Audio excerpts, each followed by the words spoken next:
I've always been an open book. Maybe because I love reading so much since I was young, I became one. Easier to live it than to write it. Nobody's had to tear my walls down. They've asked if they could build them up. Asked me to clarify my I love yous. Like, how could you? You've only seen my cover. But honey, I've read the blurb and everything you blurt out sounds uber interesting that I logged down, and now I've read the prologue, so you bet I'm going to prolong this relationship. I'm not interesting because I'm mysterious. I am because I'm the opposite. But for the first time, I feel like closing up. To wait to be chosen from a shelf, picked up and caressed by hands as desperate to figure me out as I am. Instead of always putting myself on display, glass case when I want to be transparent. Lessen the burden of being me, to not be the 13-year-old. First time the library told she could borrow 30 books, so she did all at once. To get it down, to drop them all. I just want an enthusiastic student and to be that classic you analyze, but you enjoy it. I no longer wish to be loose leaf. I want a bookbinder, but when they pierce the finger, they don't fall asleep for a century, but I woke. I feel like saving myself for a devout Muslim, Christian, any religion founded on a book for them reading every word. Oh, wait. That would just mean misinterpretation that isn't by mistake. Hardly anyone follows everything. They just take the parts they want and they put me down. Never touch me again. Worms eat my brain, cobwebs in between my legs. I hope I open at the close. You told my virgin self you can't get any closer than sex. But what signifies a fucking of minds, of souls no longer being a soul of a cold foot put together, warm. Somebody fuck a book already. I am on my spine and my pages are wide open. Yeah!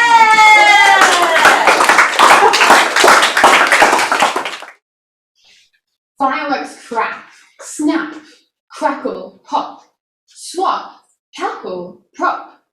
The fireworks went up. Shattered skies cracked with floating fires. Broomsticks scattered to the skies. Light up the night sky. Why be entertained by explosions? Commotions, promotions, potions, lotions. Are we just going through the motions until motion sickness strikes and we're without a cure? Look at the fireworks fly. Lure into mansions with mountains of possessions. Motionless screens scroll us into an endless data collection. Are we the collectibles we don't realize they're collecting? Do we need this? Less promotion, less potion, less I demand consumption. What about unpacking our emotion?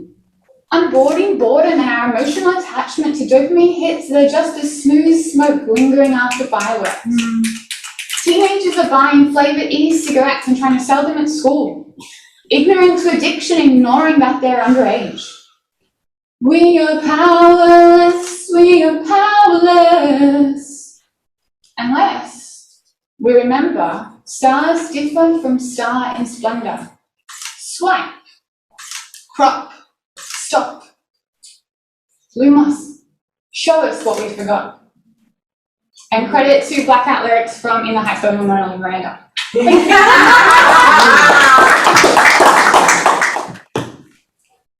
I'm in my mind a lot, actually. And yeah, it gets hard at times, but these thoughts provoke these rhymes, these shallow lines that sometimes I'm mistaken going with the flow and drifting with the tide.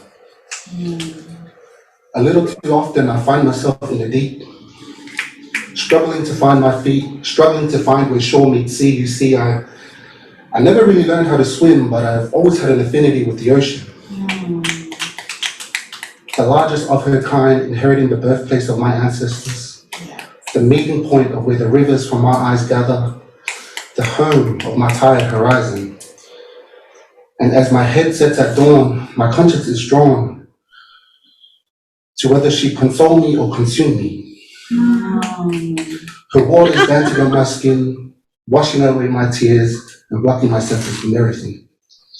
Overlaying my body until my entirety is immersed entirely, mind, body, spirit seeking breath within her depth, tranquil yet unstable, still yet unfaithful.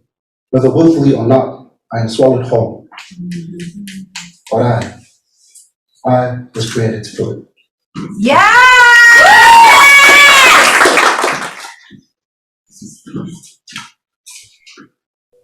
Her name's Sam, and she was forced to flee from her homeland with nothing but a suitcase. She has a pack of 52 dreams that she plays with like a deck of cards. She keeps shuffling through them until a king is what she's got. His name is Cody, and he's a king of hearts. He's a poet with blonde hair, blue eyes, and a smile that to her, with over its heartstrings, is like a promise. And so she finds solace in his words. He says that this is as good as life gets, but she hadn't yet realised that he had.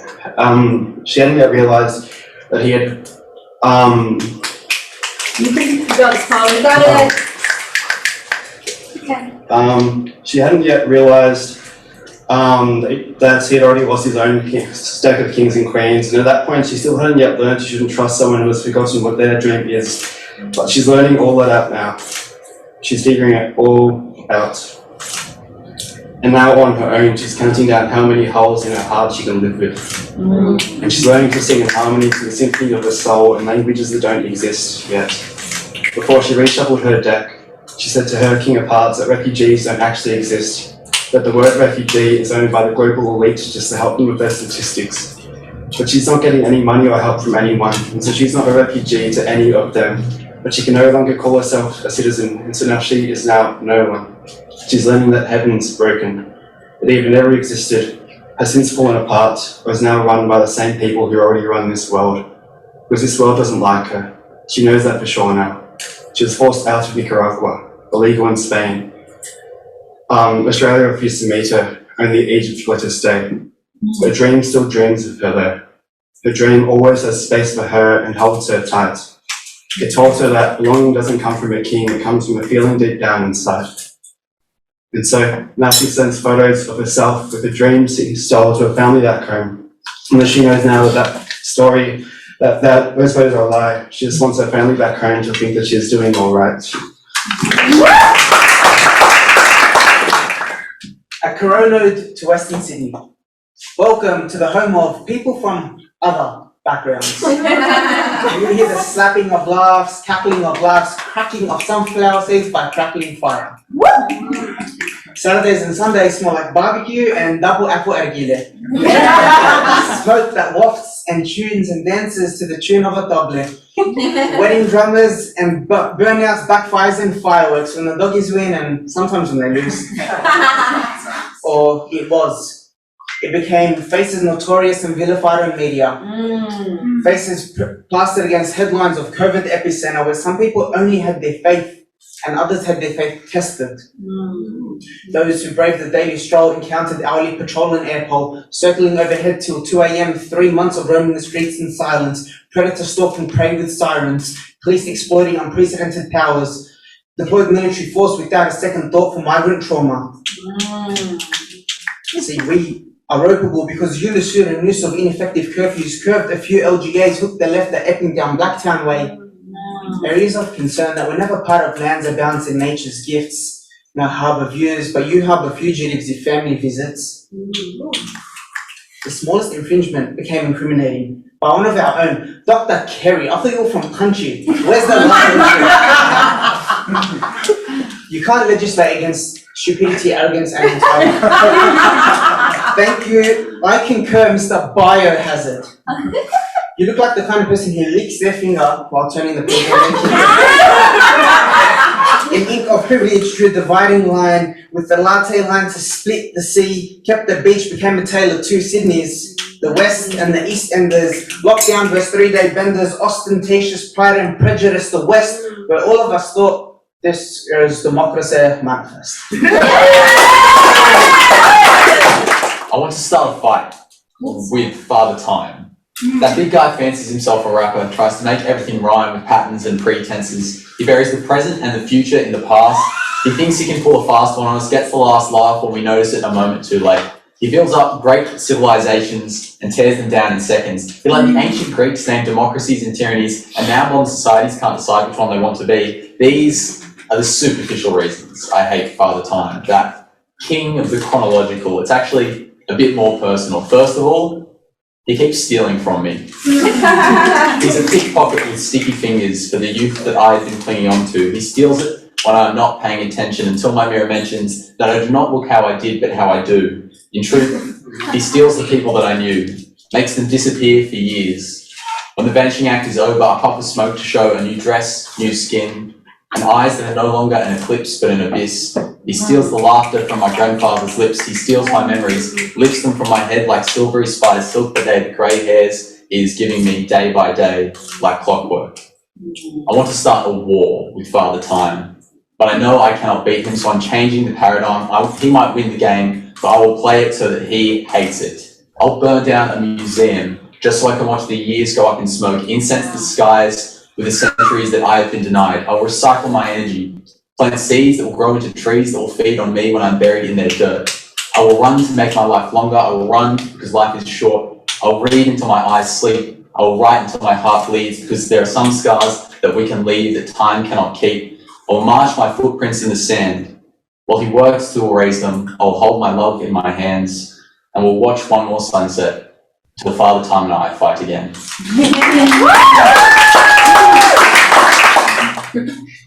I have exhausted every grounding technique in the book and packed my breath in bags of paper.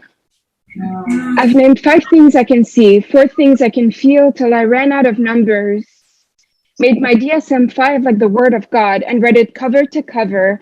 Started believing in self-diagnosing generalized anxiety disorder, where the ultimate fantasy is having perception to separate feelings and behavior, cognitive restructuring and organic rewiring till my triggers call for a ceasefire. I've hated every moment that was mine to fill, for ending in colorful fits of anger. Could have done great things if tightropes wasn't like walking on barbed wire. Illusion of control chips away by the handful and leaves a red hand full of splinter. Honestly, you could split marble with the effort it takes me to maintain composure. In my head, I'm always apologizing for the dents my knuckles leave on the furniture, but these freezing hands need to feel something, because numbness is pain's ugly sister. Shattered glass on the best days. On the worst, there's slamming doors, where it takes a handful of benzos just to get me off the floor, dragged along for the fanfare, no dignity, no final score, with another flock of intrusive thoughts I should have long learned to ignore. And if you feed me compassion, like a stray cat, I'll keep coming back for more. But there's a price to pay for accountability, and my debt is causing an uproar. There are things I still can't explain, and things I hope I never have to explore, and things I write then burn after reading, so I don't have anything to answer for. Thank you. How to become a poet. Start young. Start so young you are yet to string together sentences, but old enough to appreciate the alphabet, the literary already living inside of you. You will win your first writing prize at 10, refuse to wear school uniform to the awards ceremony, and will do so every year until you graduate, because you are representing yourself for once and not them. At 14, you find the first piece of a puzzle called trauma, when a teacher asks if you are stressed. But every time you try to speak, no words emerge from your throat, but a poem flows from pen to page. You were pulled aside after class, or asked if it is autobiographical, bruises already blooming above the hemline of your skirt, and you flinch as she spits and hits and hits and hits, and you say no. It's not, miss. By the time you're 16, everyone knows you want to become a writer, you're expected to become a doctor. So at 17, you flee to the furthest city you know. At 19, first stand in front of a microphone. At 20, you are paid to perform. And at 21, you finally hold your dream in your hands. Have learned to decorate pain at last. People will say you are not enough. People will say you are far too much. They will tell you that your writing is too heavy. They will complain you offer too many trigger warnings. They will say there's no money in it, but you're not in it for the money. You're in it for the stories, for the people who felt so alone until they found your work, until they found your words, and you felt that way. once. You will say, I was lonely too, before the poetry. You will say, and that's how I became a poet. Yay! Right now, if I had a chainsaw, I'd cut off my hand. It's been contaminated by a dark matter, not unlike cancer. And with every second, I feel it growing, millimeter by millimeter, up my arm and across my whole body. Early in the evening, in the park, as it went dark, my fingers and palm touched the hardest, most virile, softest part of a stranger. Then, stumbling over bushes, heading back to my jeep, I widely wiped wide palms across wet leaves, trying to leave my indiscretion there in the garden. An autopilot drops me off at my driveway, and as I enter the front door, a woman asks, "How was work?" I grunt something while rushing to the bathroom, turning the tap onto hot as I prepare to crucify my hands. Scratching my nails across a bar of soap, digging as if my dignity, no, my integrity was buried in the center. But I'm tall enough, big enough and ugly enough to know that no amount of scratching removes that itch altogether. And it grows millimeter by millimeter, soon to again take over my whole body. That inconveniently chronic and constant craving for another man's cock, body, touch. Everything is temporary, but I think deep down part of me will always love you. The same way I love ice sculptures and sandcastles, and bubbles blown for children, birthday candles and their wishes, the excitement of Christmas morning and every coin left behind by the truth. Yeah, I still love you. The same way I love the stars before dawn, and rainbows after storm, and the way the sun rises each morning, and the way it just as beautifully falls. All these things I still hold love for, even long after they're gone, including you. Yes, everything is temporary, but the first piece of plastic ever created is still in existence today. It's one of the least temporary things I can think of. You see, my love is kind of like plastic. Not fake, just so very far from temporary. Plastic is proof that the earth isn't always great at letting go of things either. That sometimes we all hold on to something for far too long until it chokes us. I tend to hold on to love the same way. Oh, this love sometimes leaves me breathless, claustrophobic, standing amongst years of memories and emotion. My heart has become the dumping ground for everyone and everything. But what do I do with all this love if I have nowhere else to put it? I am a hoarder that can't continue living like this, trapped behind mountains of hardened love, so I'm trying to get better at recycling. I'm slowly learning how to turn a rubbish tip into a museum, one that someone someday may want to spend more than just a weekend in exploring. And if you didn't catch the metaphor, the poem is the recycler.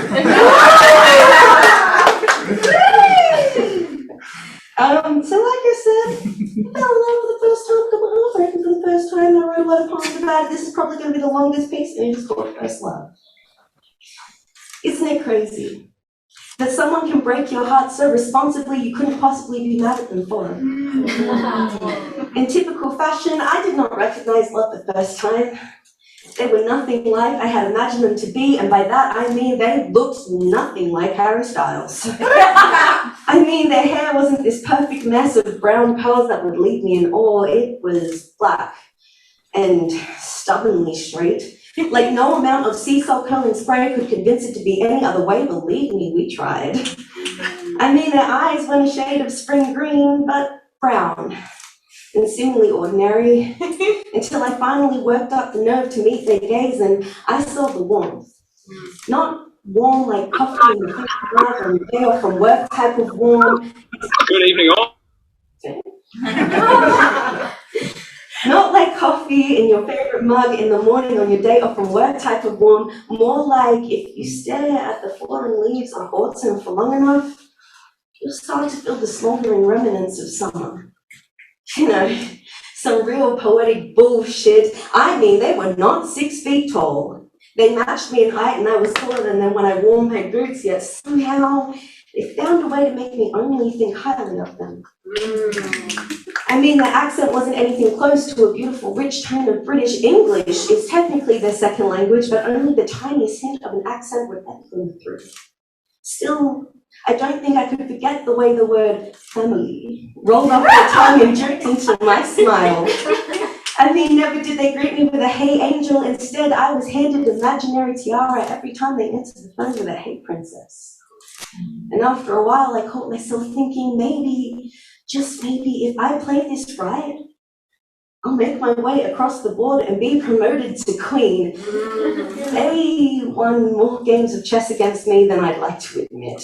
They were smart like that, but not necessarily smarter. I mean, I remember the conversation we had one night when they realized they'd been spelling the word triple wrong their entire life. They wholeheartedly believed it was spelled with a double P. Yes, they were flawed like that. My 8 a.m.s became dedicated to them, making sure that they wouldn't be late to work again. They slept through every alarm they had set the night before. I mean, they were rarely ever on time. They were late to pick me up on our first date. We missed the dinner reservations they had made, and then drove around for another 30 minutes afterwards until we found another restaurant similar. It wouldn't have made much difference to me if we had just gone somewhere else completely, but they told me they would be the first one to take me to a Korean barbecue. And they always tried to keep their word like that. On first impression, that night clearly didn't quite go the way they had planned it. But by the end of it, we found ourselves sitting beside a lighthouse, like some cheesy romantic scene straight out of the movies. I can still see the glowing ends of fishing rods bobbing upon the water. We were doing nothing more than talking.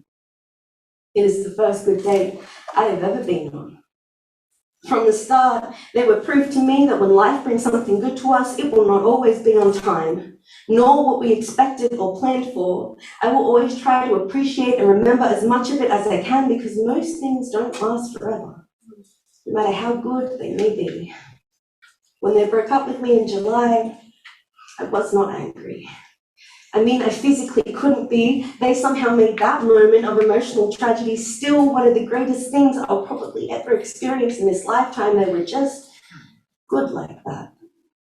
When love shows up for me again, I know I probably will not recognize it. Because honestly, I really doubt that it's going to be Harry Styles, but if by some miracle it is Harry Styles, I hope he can meet the standard my first love has left behind. I won't expect it to be perfect or the same by any means, because they say having the same love twice can truly never be. But I hope they bring that certain type of something to my life like they did. Something I couldn't possibly forget about. Something I would want to tell my kids about in the years to come. Something I still can't ever seem to be mad about, no matter how much I try to be. Something I will write more poems about than anything else I ever have before. Something I can still see the beauty in and smile about. Even when I'm left with nothing more than the shards and splintered remains of my own heart. Something a little like that. Thank you. I'd like to acknowledge the Darug people of the Eora Nation, on whose lands we have the pleasure and privilege of living, working, playing, creating, sharing, and being. Those of us who are not First Nations live, work, and play on stolen land, or in genocide. Sovereignty was never seen. I say this with all of my spirit and all of my heart, because it always was and it always will be Aboriginal land. And I give thanks and blessings for my life, and for meeting people like you, and for being in spaces like this where we open and we share.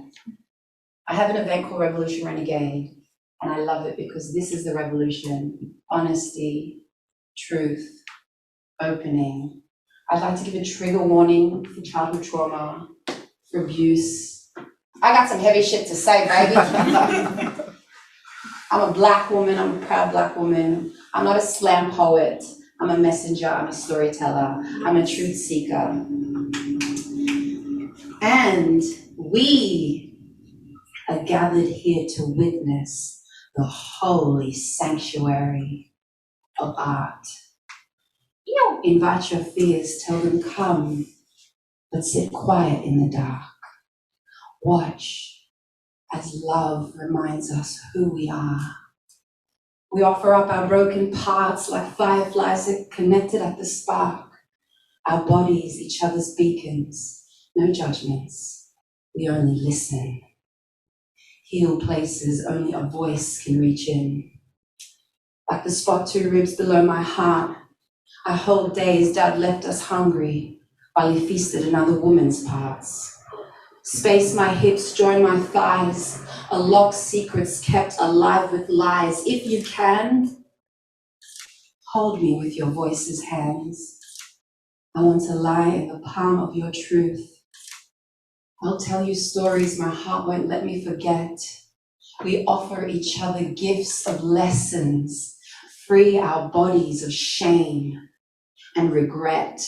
We're a chorus, singing home journeys for us. We're a force, explorers, like our parents crossing borders. Our stories implore us to be fearless. Can't defeat us, nah. Only love can defeat us. If you hear this, I'm a messenger sent. Send your blessings from them who are past and passing on strength. Angels masking as friends should be common sense to connect and go hard like cement on the floors of the house I grew up in. Cracked walls, my parents caved in lies and sin. Breath fluent in fear before I learned to swim. Trauma got me deficient in relationship love then, but I'm a fucking pro at healing. All right, so that has been what you think would be the end of the show, but we have a little surprise. Our second place, 3 people have tied for it. So, yeah, three people gonna perform a second poem. Music is art through time. Connecting us from 10 seconds ago to 10 seconds from now when our hearts might beat differently. It is a beautiful art form that I have never learned how to play. No piano, violin, trumpet, or any other thing. But I found out recently that my vocal cords are also an instrument. But when I attempt to write a symphony, often the orchestra dissolves in stomach acid as it falls between the butterflies. My vocal cords become worthy of only Triple J, an independent tune. Pining over the moon in the loneliness that we share. Both of us dance without our partners. Across the room we stare, but do not get to know their embrace, because if we race together, each of us would fall apart amid the heat. The human race would meet Armageddon, and I would crumble in the presence of your gravity. It would be worth that little death to know the warmth you keep within your core. I turn off the radio as I sit in the car, stare up at the stars who are closer to me than you are, and I figure out the song that these vocal cords were made for. But it only sounds like a broken heart speaking through guitar strings. Whispering your name into my windscreen, I cannot scream because it might wake my neighbours. I cannot speak because it might wake my feelings. And I harbor them too close to let them wake.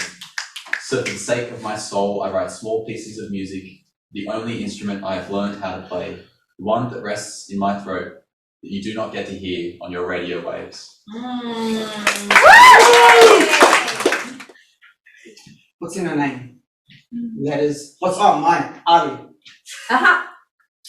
What's in her name? Except for the way it incorrectly rolls laboriously off tongues like a weight too heavy to be spat out, so it is heaved and violated on an exit, forced through teeth, mumbled like rapper turned politician avoiding questions, or guy who forgot his date's name and goes to Starbucks at 9 p.m. A mispronunciation is a mistake for you. For us, it's anchor to Anglo, its ancestors tossing in graves, its final anchor of spiderweb, you spun to olive tree, hanging by final thread to fall not too far from home. Where head held high, you enunciate your name, bold like coffee, it'll pack a punch, lingers on tongue. My name means one of the greatest. So use all 8 muscles to pronounce my name. Let your tongue carve out its syllables like a sculpture by Michelangelo. Hey. What is your name and its origin in native tongue?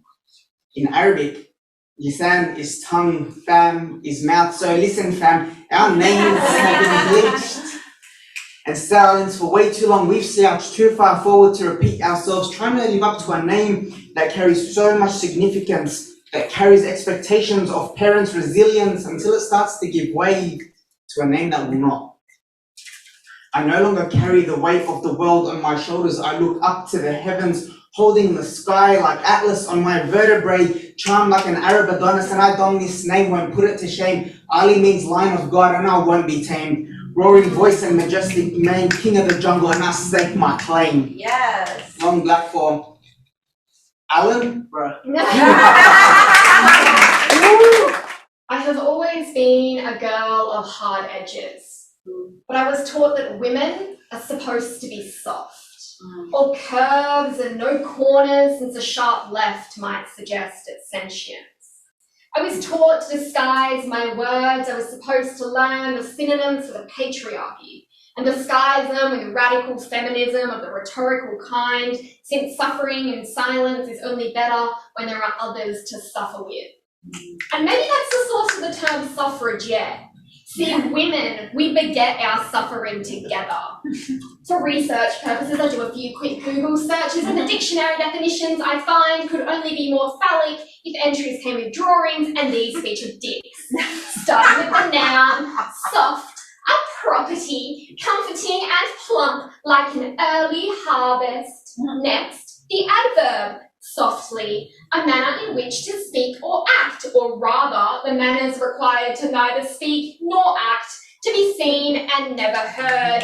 Now finally, the adjective, softest. It describes an ability to yield readily, be easily penetrated, divided and dispensed with. And yes, that's really what Google suggests. My infatuation with language might not make me a better feminist, but it sure does make me the angriest. Why the fuck is penetrability a property of being soft if the word can also describe a voice, or footsteps, or fabric, or touch? No wonder they like us so soft. It's more conducive to getting hard. So how lucky it is to be nothing more than a girl, hardened by weathering her storms. A girl redefining soft, so as to not suggest submission. I can at least announce who the first place winner is. Which is, drum roll please, Layla